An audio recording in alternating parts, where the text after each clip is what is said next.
Living the life. Living the life. Living the life. Living the life. Assalamu alaikum. Welcome back to Living the Life. And right, Yes. moving on to our final Anyway, guest yes, of the evening, sir. absolutely. Now, final guest of the evening, we're delighted to be joined by Sidra Naeem. Now, Sidra is a lecturer and alima who teaches in madrassas, and she's here to talk to us about the challenges of teaching during this COVID time. Indeed. Assalamu Assalamu alaikum. Welcome. Islam. Jazakallah khair for joining us. Now, look, obviously there was a huge debate about whether schools should Yeah. even go back, let alone going back. But schools have obviously gone back. What is it like on the school? What's the word? Circuit? Obviously. What's it like Or out there? playground, even. Or the playground? What's it like? Lots and lots of challenges. I mean, all the children's temperatures are being taken at the door as they walk in. If they do have a temperature, then they are being sent home again. All the equipment is not allowed to be shared, so they have their own packaged equipment and their own books in their trays. So they have to do that to avoid infection. Also, the children, they're not moving around in classrooms either. They are staying in one classroom, and it's the teachers that have to move around. So, for example, when children are split up for numeracy and literacy or other subjects, they have to stay where they are. It's the teachers that have to do their own. Obviously, it's been quite stringent in terms of schooling, and I mean, I completely agree. I've seen it with my own kids where they can't move from one classroom to another. But how's it impacted the madrasa system? Because of course, in the classroom, we've got students sitting on either end of a table, but in a madrasa, it was just kids sitting around on the floor next to each other. So, have we seen madrasas adopt anything? I know you're an ustada, you teach madrasa yourself. How have the madrasas adopted the COVID guidelines? Now, in terms of Islamic schools, they have opened up as normal and are following all the guidelines that the state schools are following as well. So the Islamic schools have opened up because they've got separate classrooms and they can social distance and all the rest. But with the madrasas which are running inside the mosques, they haven't opened up yet. There's two reasons for that. One is that a mosque has very confined space and there's huge number of children. It's very difficult to segregate the children into groups of 30 in a big hall, for example, in a mosque. So the problems there are that the parents are just teaching themselves at home, which in turn is actually increasing sadaqah jariyah for them. Sure. You were talking about obviously the children at the madrasa and also at the school and the challenges, but what about the kids themselves? What is the impact on the children? I think there's quite a lot of negative impact, unfortunately, on the children. It's not the same at all. There's no social time. There's no play times or break times. They're having those within the classroom, within their own bubbles. And even eating and assemblies is also happening within the classroom as well. Those who are going out in the playground are just going out one class at a time. That's not with the rest of the school. So, some of them may have friends from other classrooms and they can't really see them. I mean, it doesn't help then, does it, where you've got, the health minister, Matt Hancock, saying young people should be careful because one, you want them to go to school, and even the university kids, but then be careful. But, they're in that environment where you don't want to impact them negatively. You want them to excel and do well, but then you're also kind of saying to them, don't kill your gran. Yeah. That doesn't help. Yes. And secondary schools exactly the same. They're just within their own spaces, in their own classrooms. The teachers are moving around.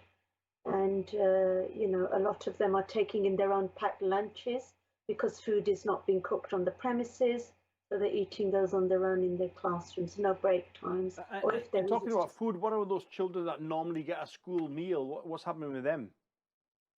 Well, there's lots of government schemes where, money is being provided and packed lunches are being provided as well, all sealed in their individual wrappers and things.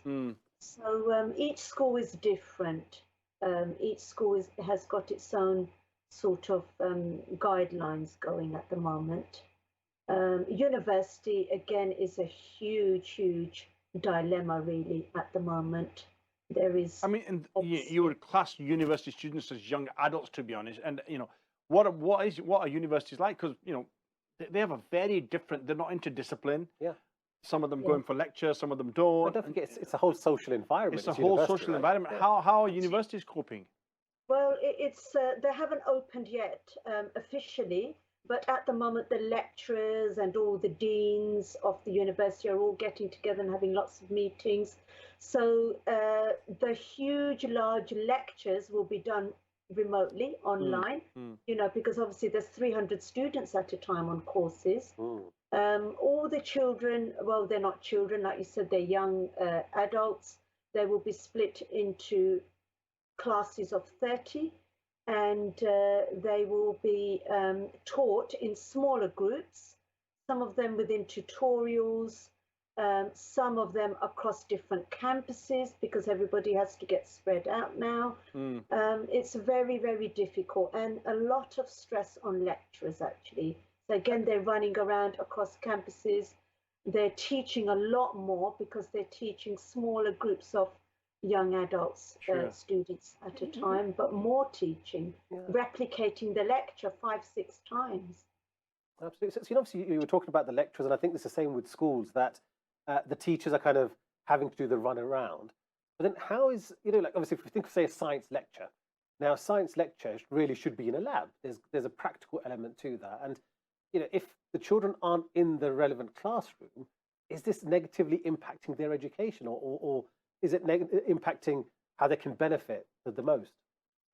Both actually, but lecturers are accommodating students, as in there's 30 students at a time, then we'll go into the laboratory, and the laboratory will not be used fully because everybody's socially distanced in lecture theatres as well. It just means that the lecture has to be repeated again and again across the whole of all the students that are on that course. And there's a lot more remote learning, which is not the same. I've done many lectures online. It's not the same. The interaction isn't there because everybody, some of them turn their cameras off, some of them turn their audio off. There's no interaction. There's no question and answer session half the time. They might not even be there, especially university students. Like when I was there, I used to Skype the classes and play pool in the union all day. Well, it's because you can just log on off your phone and say, I am there. I am there, yeah. I've checked in. I wouldn't know they're there. Exactly. I'd probably stay online all day. Exactly. What about teachers and parents? How is it affecting teachers and parents? I think parents are now having a break. Parents have been I think parents are glad. rid of their children, and at last they're breathing because the children are now at school. It was getting too much for them to cope with at home. The students, the busy lifestyles nowadays, they couldn't keep up because of all the lockdown. Sure. So they're very, very grateful that the children are now back. I mean, I have to say, come Monday, we were relieved. All 3 kids at school. But then come midday, we felt so quiet. It was eerily quiet because we were so used to having the kids around us for 6 months. Yeah. What we thought was we're going to be grateful to get rid of them. It was actually been quite depressing that they have gone. Just had a break. Well, look, Sister Sidra, thank you so much for joining us. It's been lovely to have you here. And Shalom, we hope the students do attend and listen to the lectures. And also, I just want to mention, I absolutely love your bookcase, by the way. Absolutely. Thank you. Alhamdulillah. I need you to get a picture of that and send it home and say, listen, guys, that's how the bookcase should look like. Absolutely. Listen, Jazakallah khair for being with us, and thank you so much for sharing your what's the word I'm looking for? Knowledge and guidance. Knowledge and guidance. Absolutely. Of what's happening in the education circuit. Absolutely. Because we forget, don't we? We No, don't we see do. the kids as We well. do. Jazakallah khair. Assalamu alaikum. Wa alaikum assalam. Brilliant. Sister Ustada as well, mashallah. Sidra Naeem there about the university and school circuits, what's going on. Right, thank you to Sidra for joining us tonight. Huge thank you to everybody and for you watching. We'll be back same time, same place tomorrow evening. Until then, from myself. And from me. And from all of us. Assalamu alaikum. Assalamu alaikum.